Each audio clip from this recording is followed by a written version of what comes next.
So this sample project is done. I would usually play it through to make sure everything's in place. iMovie, of course, has the skimming feature where you can scrub through it very quickly for a quick view, make sure there's no black holes or anything in it. A transition we've already looked at, and this one's just like it. But normally I'd play it. I won't put you through that, because what we're really here to talk about is exporting out the finished project. iMovie has a share menu, and it lets you export out either pre-formatted movies, and this medium-sized one is actually exactly the right size, but it writes it into an iTunes format that you would have to adjust after the fact. That would work, but I'm going to do it the hard way just so I can explain a couple things about our export practices.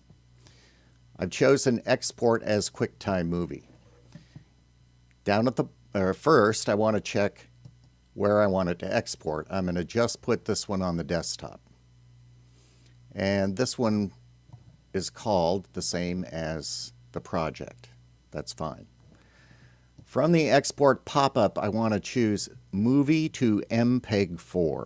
We want to make this into an MP4 file. And then click the Options button.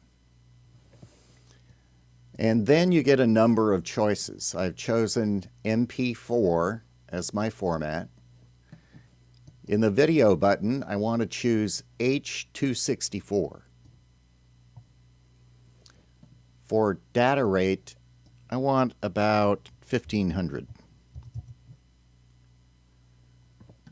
For image size, choose Custom and type in 640 by 360. You can preserve the aspect ratio using Letterbox depending on the shape of video you're using. Frame rate will be current, automatic keyframe,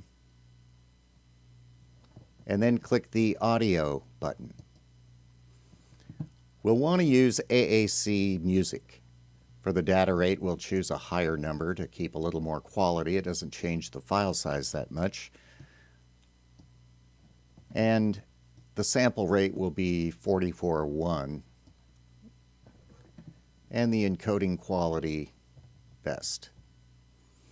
None of those settings are going to make a appreciably bigger file, and it'll sound a little better. This last streaming button I generally leave unchecked and then say OK. And then, having chosen my desktop, all the settings are correct, hit save. Depending on how long the piece is, it could take a minute or more. But on my desktop will be a file ready to upload to Oregon Live.